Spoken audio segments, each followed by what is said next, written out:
A very good evening and a very warm welcome to State of Business on our television. I'm Savindri Javardhana. Let's look at the top stories for the day. Sri Lanka shows tentative signs of improvement, IMF says. Government plans a cyber security authority, State Minister reveals. News in detail. The International Monetary Fund said that there are tentative signs of improvement in Sri Lanka, although the overall macroeconomic and policy environment still remains challenging. The IMF said this in a press statement released after the state mission visit to Colombo from the 11th to 23rd this month. The IMF staff mission, led by Peter Brewer and Masahiro Nozaki, aimed to discuss recent economic developments and implementation of the fund-supported program. The statement said recent macroeconomic and financial sector developments were discussed during the visit. It was also mentioned that inflation moderation, the exchange rate stabilization, and the central bank rebuilding reserves buffers are results of strong policy efforts by the government. However, it stressed that the overall macroeconomic and policy environment remains challenging. Performance under the program will be formally assessed in the context of the first review of the extended fund facility arrangement, which is expected to be undertaken in September 2023. The mission discussed additional fiscal efforts that will be critical to ensure successful revenue mobilization. The emphasis was on achieving timely restructuring agreements with creditors in line with the program targets by the time of the first review. The IMF said ensuring central bank independence, improving governance and protecting the vulnerable are key for Sri Lanka to emerge from the economic crisis.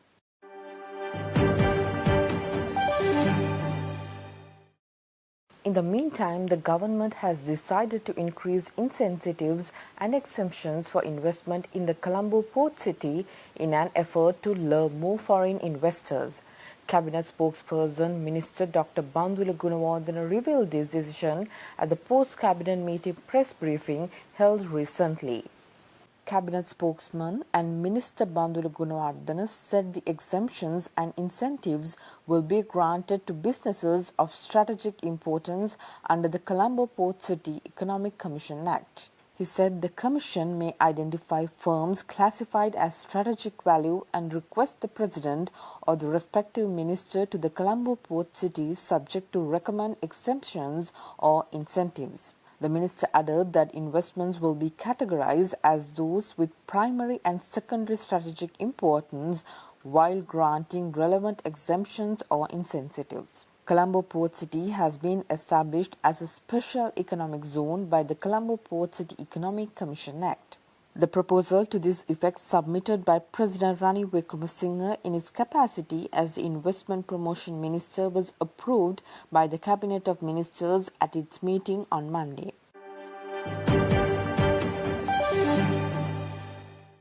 The State Minister of Technology, Kanaka Herath, said that a Cyber Security Act is ready to be presented to Parliament and efforts are underway to form a Cyber Security Authority within this year. The State Minister said this addressing the 15th Annual National Conference on Cyber Security held in Colombo. The 15th Annual National Conference on Cyber Security 2023 was organized by the Sri Lanka Computer Emergency Readiness Team. Many IT experts and professionals participated in this annual conference under the theme Protecting Critical National Information Infrastructure. The Cyber Security Act is expected to protect the privacy of citizens from harmful consequences of digitalization as well as the data of individual institutions in the public and private sectors and websites. During the conference, the Information and Cyber Security Policy Statement was unveiled and the first publication was presented to the State Minister by the CERT chairman. The State Minister said that the implementation of the Act will allow the government to safeguard the country from cyber attacks as well as personal risks and difficulties. Further, he said children's lives have been lost as a result of certain social media activities, and this Act allows us to safeguard all of them. The state minister stressed that social media will not be censored in any way, rather it is merely an effort to ensure that social media cannot be used to harm individuals.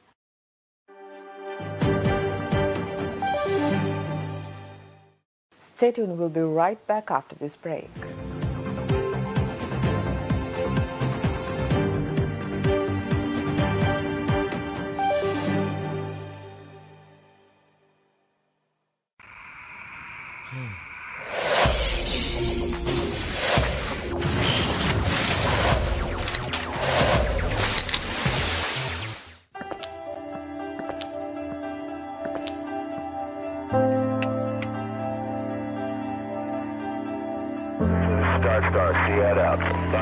IWS Aviation.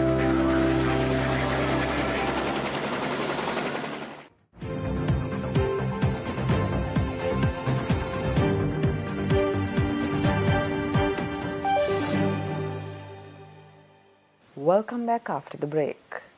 The motion moved by the government to remove the chairman of the Public Utility Commission of Sri Lanka, Janaka Ratnayaka, was passed by a majority of 46 votes. A total of 123 MPs voted in favour of the motion, while 77 MPs voted against it in Parliament yesterday. A majority of the opposition parties in Parliament opposed the government's motion to oust the chairman of the Public Utilities Commission of Sri Lanka, Janaka Ratnayaka. The main opposition party, the Samagi Janabalawege, took the lead in voting against his removal, although 2 MPs from the party voted in favour of the government. The Janata Vimukti Peramuna, led by National People's Power Party, followed suit and voted against the government's motion. The Sri Lanka Freedom Party MPs also did not support the motion. However, parliamentarian Duminda Disanayaka of the party voted in favour. A SLPP breakaway faction, the Freedom People's Congress, led by Talas Alaha Peruma, also opposed the motion. Yet another SLPP dissident group, the Supreme Lanka Coalition, also joined fellow parties of the opposition to stand against the ousting of Ratnayaka. Independent MPs Kumara Velgama, Andra Priyadashana Yapa, John Seneviratna, and the MPs representing Sri Lanka Podujana Peramuna voted in favour of the motion. It is also important to notice that MP Ali Sabri Rahim, who was detained by customs for illegal carriage of goods, ended up voting against the motion. Anyhow, just before the debate began, independent MP Professor Charita Herath argued that the Speaker should adhere to the Standing Order 139 and the procedure to be followed by the Parliament was wrong. But the House went for the debate and the vote to remove a chairman of an independent commission. මම ඔබේ අවධානය යොමු කරනවා ස්ථාවර නියෝග 139 යටතේ මගේ යෝජනාව වන්නේ මේ යෝජනාව ස්ථාවර නියෝග ප්‍රකාරව ඉදිරියට ගෙන යන්න ස්ථාවර නියෝග ඇතුලේ ඉඩක් නැහැයි කියලා. ඒ නිසා ඒ සඳහා වෙනම ව්‍යුත්පන්නයක් තියෙනවා 139 යටතේ ගරු කතානායකවරයාට ස්ථාවර නියෝග වලින් විධිවිධාන සලසා නොමැති ඕනෑම කාරණයකදී පාර්ලිමේන්තුවේ වැඩ කටයුතු පවත්වාගෙන යාම විධිමත් කිරීම සඳහා කතානායකතුමාට බලය තියෙනවායි කියලා. විශේෂයෙන්ම මේක රටේ විධායකයයි ව්‍යවස්ථාදායකයයි දෙක එක්කහු වෙන තැනක්. විධායකයෙ විසින් තමයි මේ සභාපතිවරයාව ඉවත් කරන්න යෝජනා කරලා තියෙන්නේ. ව්‍යවස්ථාදායකයෙ තමයි ඒක අනුමත කළ යුතුව තියෙන්නේ. මේක ඉතාම වැදගත් ප්‍රෙසිඩන්ට්ස් එකක්. එතකොට මේක කරද්දී අපි පාර්ලිමේන්තුවේ ආණ්ඩු පක්ෂයයි විපක්ෂයයි කාරක සභාවකින් ගරු අගමැතිතුමා නැත්නම් මුදල් ඇමතිතුමාගේ වාර්තාවත් ඒ සභාපතිවරයාගේ උත්තරයත් දෙක සලකලා බලලා පාර්ලිමේන්තුවට වාර්තාවක් ඉදිරිපත් කරලා ඒකට තමයි ඡන්දෙ ගත යුත්තේ කියලා මම හිතන්නේ. Meanwhile, the former Public Utilities Commission of Sri Lanka Chairman Janaka Ratnayaka said that the politicians do not have to face the barrier of making decisions based on data and scientific methodology in moving forward. Janaka Ratnayaka said this during a special media briefing held at his office immediately after the majority of the parliament voted on dismissing him of his duties as the PUCSL chairman. මම හැමස්ථාවෙන් බලාපොරොත්තු වුණේ මහජනතාව වෙනුවෙන් මහජන විතා කොමිසමේ සභාපතිවරයා වශයෙන් ස්වාධීන කොමිසමක සභාපතිවරයා වශයෙන් අවශ්‍ය කටයුතු අවශ්‍ය ආකාරයට කිරීමට තමයි. ඒ සඳහා මට අවස්ථාව අවසාන කාලයේදී ලැබුණ එකට හේතුව තමයි විශාල දේශපාලන බලපෑම් නිසා දේශපාලන අධිකාරී යොමුනාවන් වලට අනුව වැඩ නොකරන නිසා ඒ වගේ මහජනතාව වෙනුවෙන් පෙනී සිටීම නිසා දැන් මේ මාව අස්කිරීමෙන් බලාපොරොත්තු වෙන්නේ මහජන අපොයිතා කොමිසමේ ස්වාධීනත්වය නැති කරලා ඒ අවශ්‍ය විදිහට Tamanට ඕන විදිහට ඇමතිවරයා විදුලිසා බලශක්ති ඇමතිවරයාට අවශ්‍ය ආකාරයට කටයුතු කිරීමේ බලාපොරොත්තුව තමයි තිබ්බේ. දැන් ඒ කටයුත්ත මම හිතන්නේ මම නැති වුණාම හරි පහසු වෙනවා. මොකද මේකේ ඉන්න අනිකුත් සමාජිකයන් ඕනම දෙයකට දත්තමත පදනම් නැතුව ඒ කියන්නේ කිසිම විද්‍යානුකූල භාවයක් නැතුව ඒ අවශ්‍ය දේවල් ඒ අමාත්‍යවරයාට ඕන විදිහට මම හිතන්නේ හෙටින් දැන් සිදු වේවි. මේ ඇමතිවරයාට මුලින් ඉඳන්ම වැරදුනානේ. ඒ ඇමතිවරයා තමන්ගේ වැඩේ කරන්නේ නැතුව මගේ පස්සෙන් ආවේ. ඒ ඇමතිවරයා මගේ පස්සෙන් ඇවිල්ලා අවුරුද්දක් තිස්සේ එතුමාට ඕන දේ කරගත්තා. ඒ පිළිබඳව මගේ කිසිම තරහක් නැහැ. මොකද ඔය කියන ඇමතිවරු මට විරුද්ධව කතා කරපු හොඹක් ඇමතිවරු මේ මගේ බිල්ඩින් එකේ අවුරුදු ගාණක් ගෝඨාභය සඳහා සහ ඊළඟ මැතිවරණය සඳහා වැඩ කරපු අය මේ මගේ ළඟ ඉඳලා. මේ මගේ බිල්ඩින් එක ඇතුළේ ඉඳලා. ඉතින් ඒ වගේ එච්චර සහසම්බන්ධතාවයක් තිබිලා හරි දේ කරන්න යනකොට ඒකට ඉඩ නොදෙන්නේ මම දැන් එයාලගේ දැනුම පිළිබඳ ප්‍රශ්නයක් තියෙනවා. ඒ දැනුම පිළිබඳ ප්‍රශ්නේ ඒකට විසඳගත යුතුයි.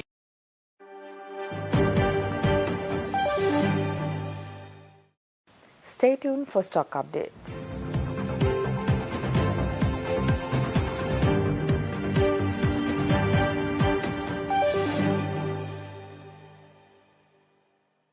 Connect with SLT Rainbow Pages, your true local search.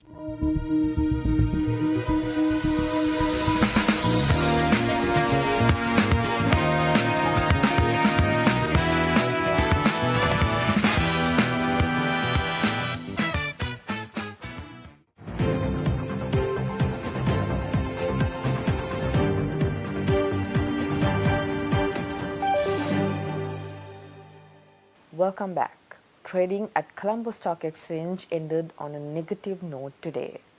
The all-share price index dropped 42.45 points to close at 8,712.72 and the S&P SL20 dropped 6.73 points to close at 2,489.82.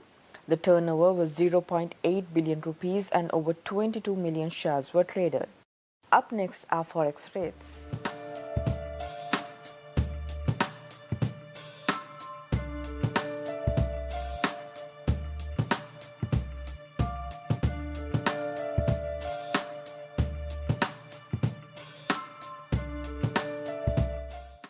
With that, we'll be signing out for today. See you tomorrow with State of Business at the usual time. Until then, take care and good night.